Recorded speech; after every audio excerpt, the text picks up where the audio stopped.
We are still mourning the loss of Tina Turner, and we're now learning more about her health leading up to her death. Dr. Kohli is joining us now to talk more about this. Thank you for joining us, Doc. Yeah. Hey guys, I love Tina Turner. Yeah, Grew up listening to her. We all did. We all, I mean, we absolutely lost an icon. But let's talk about one of her final Instagram posts, because she said that her failing kidney was a result of her high blood pressure, which should have been treated earlier. So how does high blood pressure affect kidney function?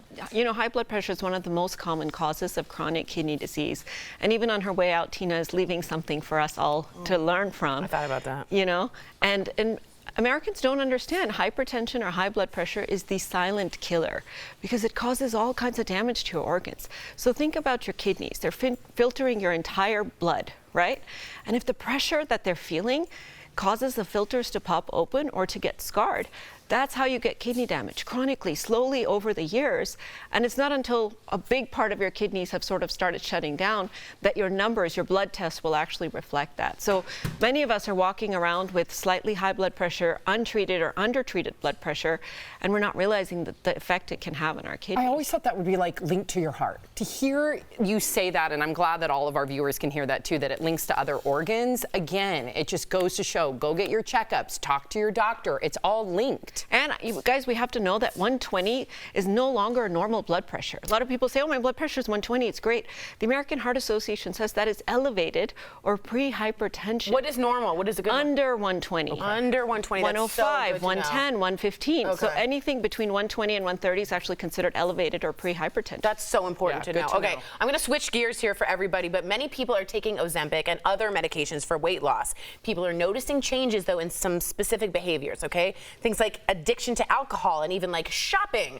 Why and how are these medications affecting these behaviors? It's pretty incredible. We sort of discovered this by accident. It started out as a diabetes drug, then it turned into a weight loss drug. Now we're wondering if it's turning into an addiction drug, because it doesn't just change the way that your stomach empties, the way that you feel appetite, but it seems to be changing the dopamine reward center in the brain.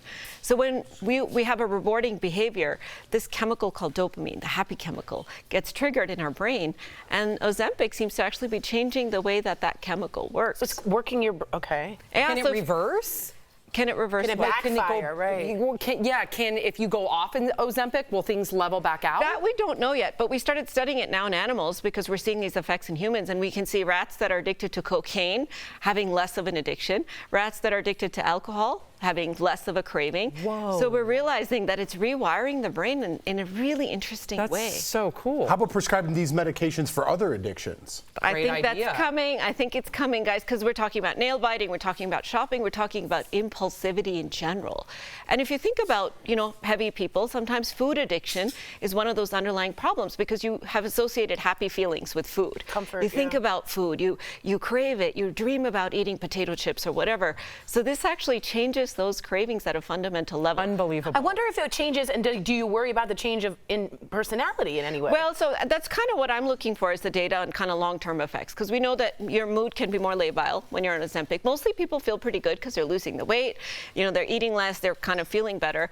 But long-term, if it's reducing levels of that feel-happy chemical, what is it doing to our mood in the long term? I don't know about personality, but I wonder if it may have some mood modulating effects in the long term. You got any shots we could give Tori before the end of the show to change her give you a personality? shot. It'll make them less happy.